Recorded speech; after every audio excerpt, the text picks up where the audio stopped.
Shalom, Bapak Ibu, saudara-saudari yang terkasih di dalam Tuhan kita Yesus Kristus. Selamat malam. Kembali kita boleh berjumpa dalam renungan malam Majelis Resort Jemaat Sampit edisi hari Kamis tanggal 28 Maret tahun 2024.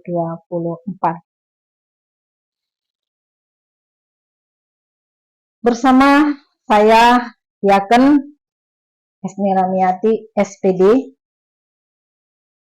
Bersama juga kita akan mendengarkan kebenaran firman Tuhan. Kita bersama belajar firman Tuhan yang terambil dari kitab Keluaran pasalnya yang ke-12 ayatnya yang pertama hingga yang ke-14. Saya mengambil tema yaitu hidup yang dibaharui. Di dalam nas ini ada 14 ayat, dan pada ayat yang ke-13 dan yang ke-14 yang akan menjadi perenungan kita yang utama di malam hari ini. Yang berbunyi demikian, saya bacakan untuk kita semua. Dan darah itu menjadi tanda bagimu pada rumah-rumah di mana kamu tinggal. Apabila aku melihat darah itu, maka aku akan lewat daripada kamu. Jadi tidak akan ada tulah kumusnahkan di tengah-tengah kamu. Apabila aku menghukum tanah Mesir, hari ini akan menjadi hari peringatan bagimu. Kamu harus merayakannya sebagai hari raya bagi Tuhan turun-temurun. Kamu harus merayakannya sebagai ketetapan untuk selamanya. Bapak Ibu, saudara yang terkasih dalam Tuhan kita Yesus Kristus, peristiwa pembebasan Israel dari tanah Mesir di dalam perikop ini yaitu tentang perayaan Paskah, di mana peristiwa ini tidak terjadi secara mendadak, Bapak Ibu saudara, melainkan telah dipersiapkan oleh Allah dengan matang. Dialah yang telah menaruh pagar perlindungan tatkala tulah demi tulah dilimpahkannya ke seluruh negeri Mesir. Allah telah mengatur setiap rencananya dengan dan dalam perikop ini adalah tulah yang terakhir yaitu yang ke-10.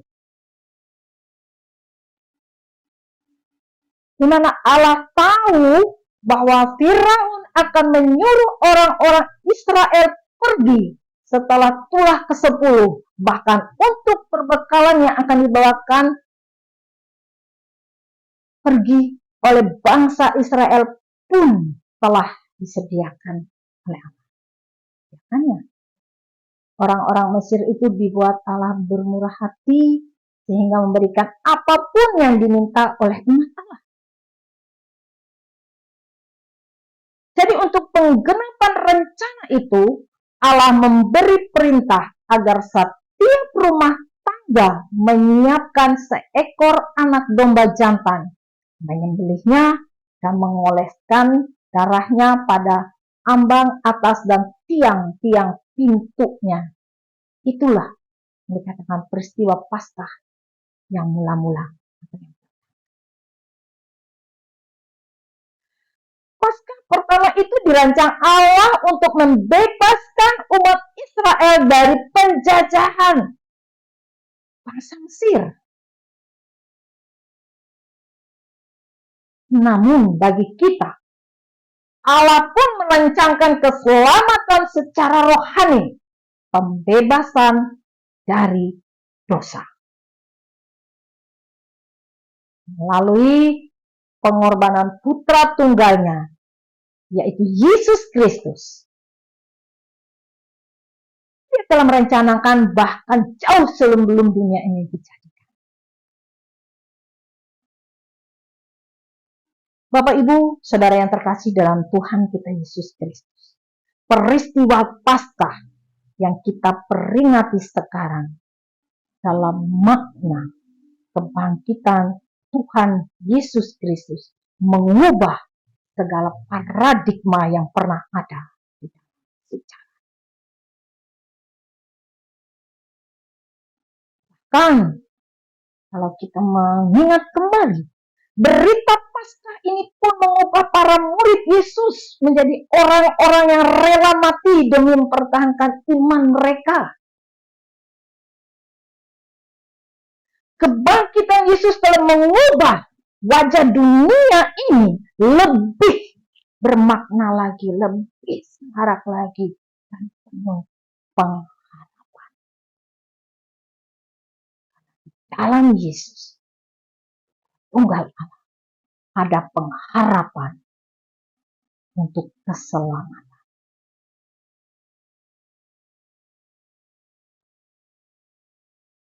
Keselamatan adalah apa yang telah dan sedang dikerjakan oleh Allah untuk membebaskan manusia dari dosa, dari tahan, kematian, dan kuasa kejahatan.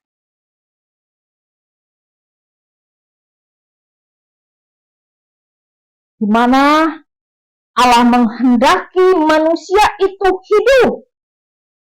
Karena demikianlah maksud Allah ketika Ia menciptakan manusia. Namun manusia berdosa, sehingga Allah perlu menyelamatkan manusia dari kuasa maut. Bapak Ibu Saudara yang terkasih dalam Tuhan kita Yesus Kristus, saya mau ingatkan di sini. Jangan pernah kita menukar keselamatan kita di dalam Yesus Kristus dengan dunia ini yang fana. Dunia menawarkan segala sesuatu yang indah. Dunia menawarkan segala sesuatu yang enak. Yang membuat kita lupa, yang membuat kita tidak mempercayai lagi bahwa Yesus adalah Tuhan dan Juru Selamat kita. Dia adalah sumber keselamatan kita. Tidak ada tempat lain, tidak ada lain selain Yesus Kristus adalah sumber keselamatan kita. Melalui pengorbanannya di kayu salib sebagai korban penebusan dosa manusia, kita mengingat kembali peristiwa Paskah ini, di mana hidup kita telah dibaharui di dalam kasih Kristus kepada manusia. Bapak Ibu Saudara yang terkasih dalam Tuhan kita Yesus Kristus, apa pesan yang dapat kita pelajari dari perikop ini tentang perayaan Paskah? Paskah adalah peringatan bagaimana Allah menyelamatkan bangsa Israel dengan mengeluarkan mereka dari perbudakan. Melalui tulah ke-10, Tuhan mengingatkan mereka, demikian kita sekarang ini Bapak Ibu. Telah menggunakan peristiwa untuk meletakkan dasar ajaran tentang penebusan dosa dunia. Yesus adalah penggenapan dari domba Paskah yang disembelih di Mesir. Domba Paskah yang sesungguhnya adalah kematian kebangkitannya. Dosa manusia yang percaya kepadanya menerima karya kayu salib dan diampuni, dan mereka diselamatkan dari kematian kekal dari murka Allah. Mari kita bersama tetap menjaga iman percaya kita di dalam kasih Kristus. Dengan tetap terus mengingat, tetap terus memperingati perayaan Paskah ini sebagai perintah Allah, baik kepada kita, anak cucu kita, dan semua orang yang percaya. Amin. Mari kita berdoa. Tuhan, Allah Bapa kami yang bertata dalam kerajaan surga, syukur terima kasih Tuhan atas kasih anugerah-Mu tentang iman percaya kami yang telah Engkau ingatkan kami di dalam perikop ini Tuhan, tentang perayaan Paskah, di mana Engkau telah mengorbankan diri, nebus dosa kami manusia. Dan kami percaya Tuhan, di dalam Engkau ada keselamatan. Berkati kami Tuhan, berkati setiap kami yang boleh memiliki iman percaya hanya kepadamu saja Tuhan. Berkati seluruh kehidupan kami. orang tua kami, saudara kami, anak-anak kami, negara kami, bangsa kami. Kami hanya pertaruhkan di dalam kuasa-Mu saja, di dalam nama anak-Mu Yesus Kristus, Tuhan dan Juru Selamat kami. Amin. Shalom.